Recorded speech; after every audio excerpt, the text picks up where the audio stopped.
Hello everyone, welcome in my YouTube channel Seema medical knowledge. आज की इस video में मैं डिस्कस करूंगी कि रेबीज क्या है। रेबीज की बीमारी जो है वो कैसे होती है, क्या होती है, कहाँ से शुरुआत की गई, इसके लिए जो वैक्सीन है वो किसने तैयार की, कैसे तैयार की, किन हालातों में उसको तैयार किया गया।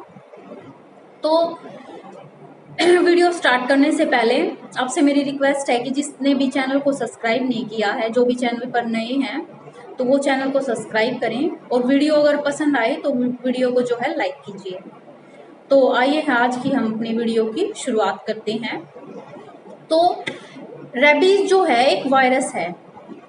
आपको पता है हमारी बीमारियां जो होती हैं, कुछ बीमारियां होती हैं वायरस से या फिर बैक्टीरिया से या फिर प्रोटोजोआ से बीमारियां होती हैं। वायरस जो है वो रेबीज जो है वो एक वायरस होता है। तो रेबीज की बीमारी से बचने के लिए वैक्सीन होती है हमारी, एंटी रेबीज वैक्सीन जो हम लगाते हैं। तो इसकी खोज जो किसने की थी, इसकी खोज की थी लुइस पास्चर ने। लुइस पास्चर जो है फ्रांस का जो है वैज्ञानिक था। उसने जब वो पेरिस में अपनी स्टडी कर रहा था, स्टडी खत्म होने के बाद उसके टाइम में क्या हुआ था कि बहुत सारी जो भेड़ हैं उनमें कोई बीमारी आ गई थी। तो वहाँ के जो लोग थे वो लुइस पास्चर के पास आए। उन्होंने बोला कि बहुत सारी जो ये भेड़ हैं भाई, इनमें कोई बीमारी आ गई है, ये मर रही हैं।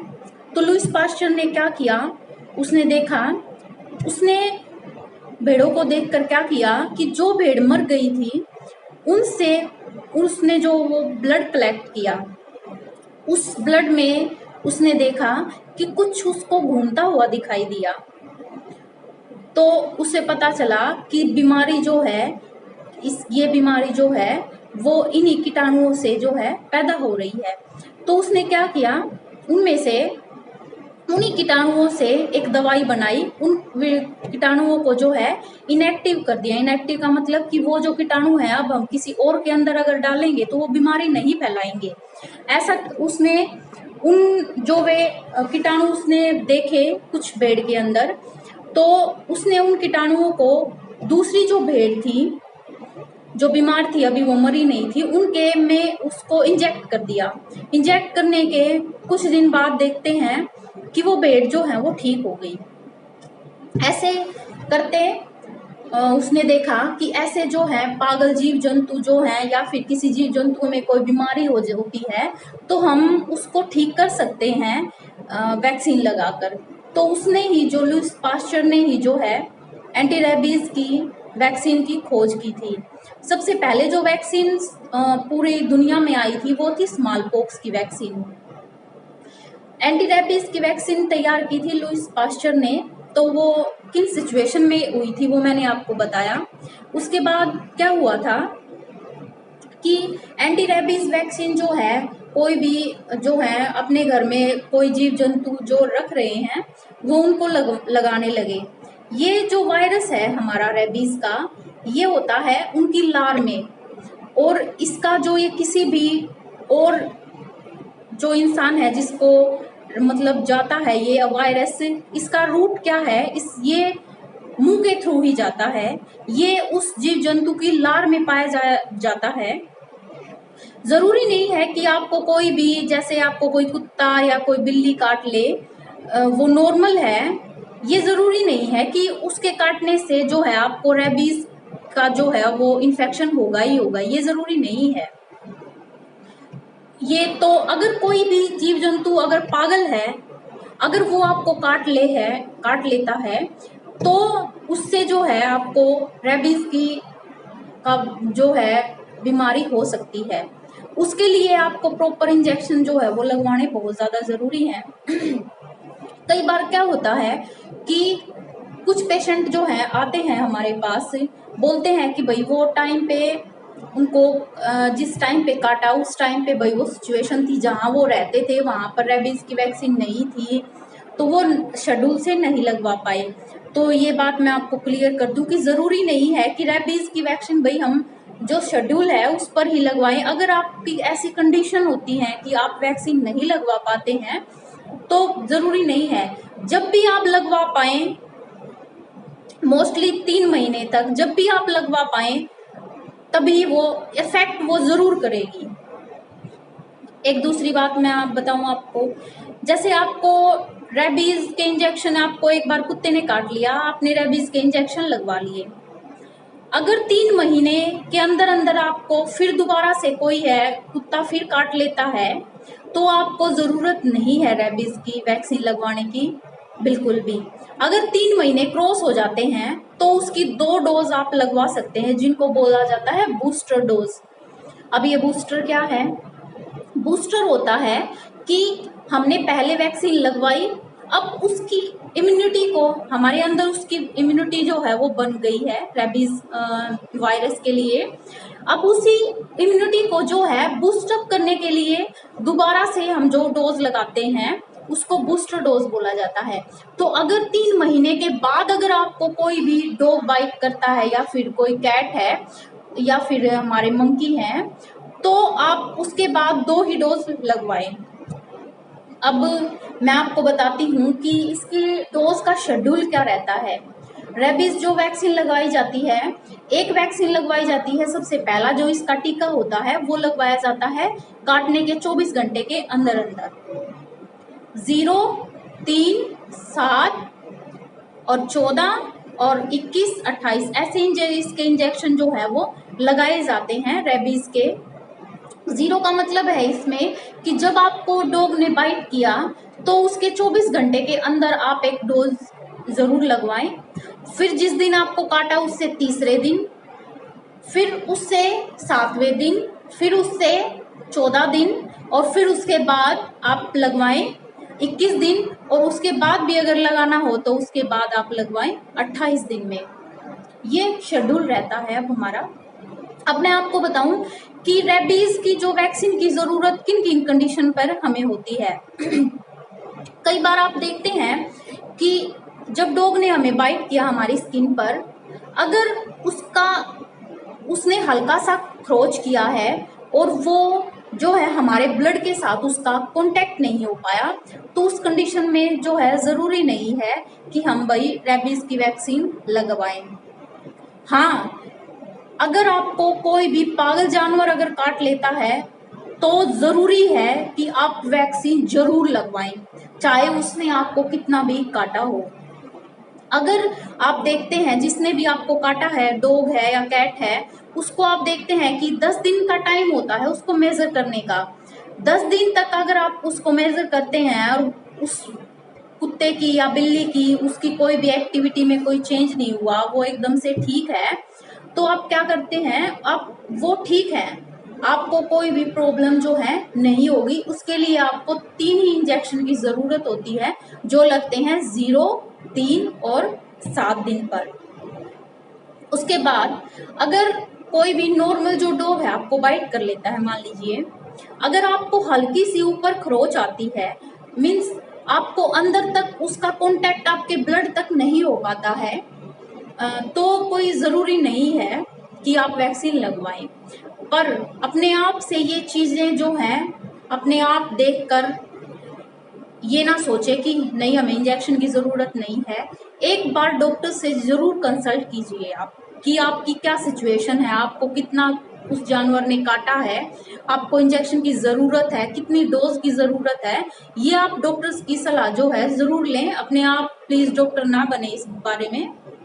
दूसरी कंडीशन होती है कि आपको जो है उसने काटा जानवर ने और वो आपके ब्लड तक गया, लेकिन वो घाव इतना ज्यादा नहीं होता है, मतलब उसने अपने पंजे लगाए लेकिन वो थोड़े बहुत घाव हुए, तो उस कंडीशन में हमारा यही शेड्यूल चलेगा कि हम 0, 3, 7 और 14, 21, 28 ऐसे हम जो है इंजेक्शन लगवाएंगे।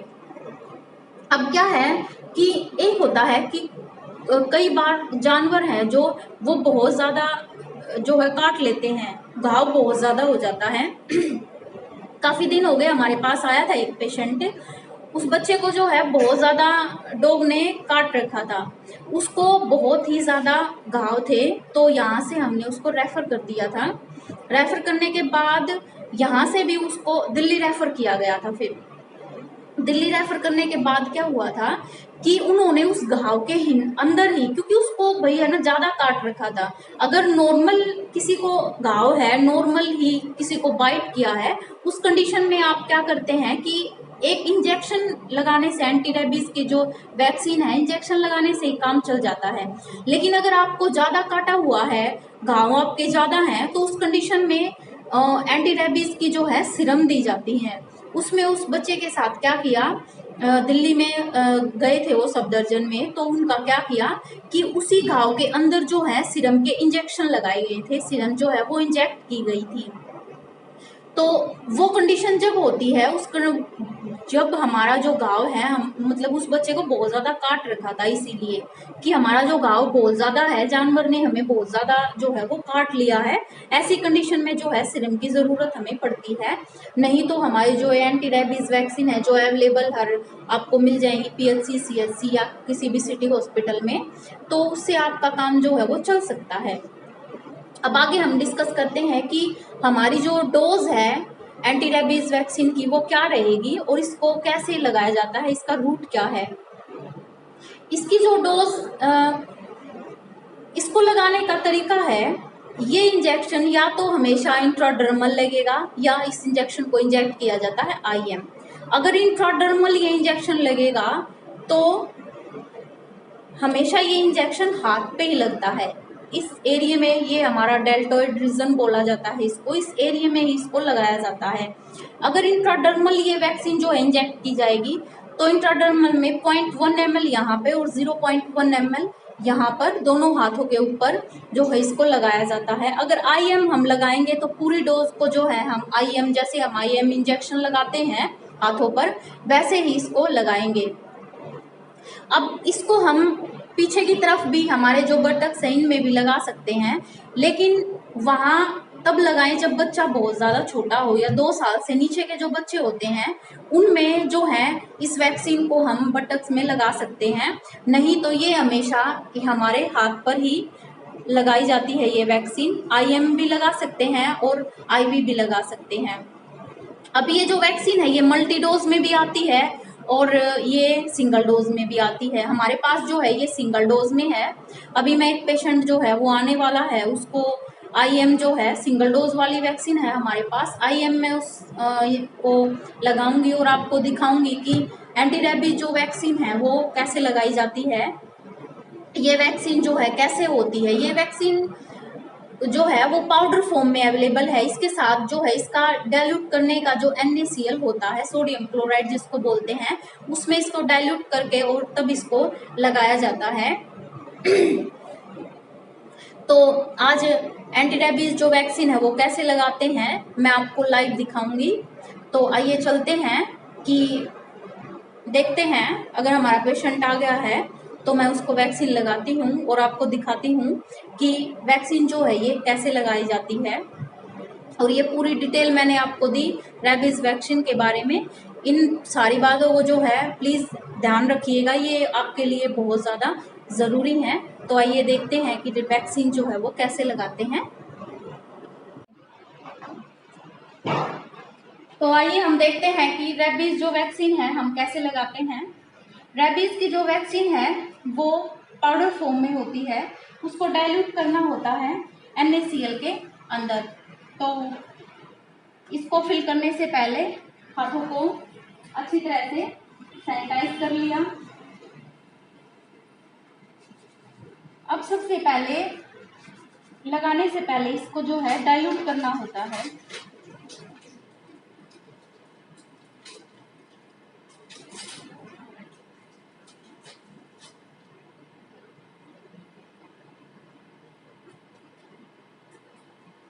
यहाँ से जो निशान है इसको आप तोड़ लीजिए, ये NaCl का सॉल्यूशन है।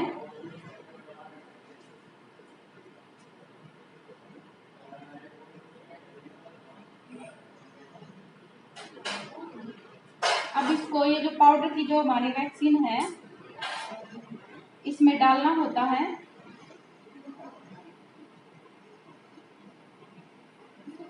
अब NaCl डालने के बाद इसको प्रॉपर शेक करें कि जो हमारी दवाई है वो NaCl के साथ प्रॉपर जो है वो मिक्स हो जाए। ये देखिए, ये प्रॉपर जो है हमारी दवाई मिक्स हो गई है। अब लगाने के लिए जो रेबीज की वैक्सीन है एकदम रेडी है। अब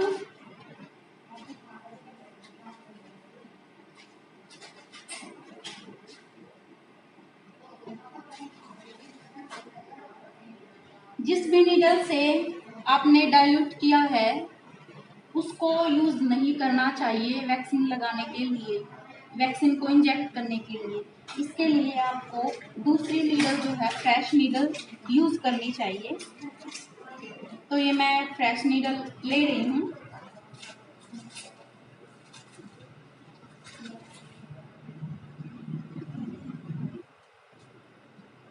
अब इसमें वैक्सीन जो है हम अपनी लोड कर लेते हैं।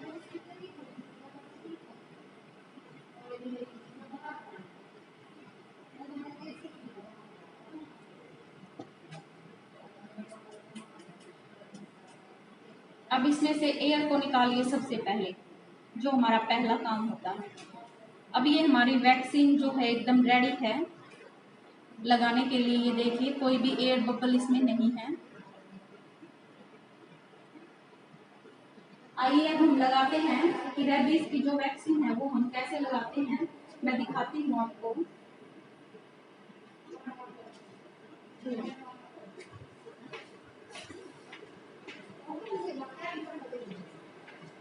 रेबीज की जो वैक्सीन है वो हमेशा या तो इंट्राडर्मल लगती है। इंट्राडर्मल का मतलब ये जो हमारी ऊपर की स्किन है इसके ऊपर, या फिर IM लगती है। हमेशा अगर इंट्राडर्मल लगेगी तो 0.1 डोज इस हाथ में और 0.1 डोज जो है उस हाथ में लगेगी। मैं IM जो है इसको इंजेक्ट करूँगी। तो आइए देखते हैं IM कैसे लगाते हैं इसको। आपको थोड़ा ढीला होगा। पहले उस एरिया को जो है क्लीन करिए आप सबसे पहले।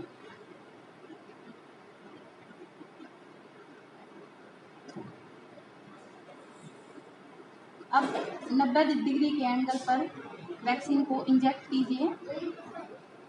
इसको देखिए।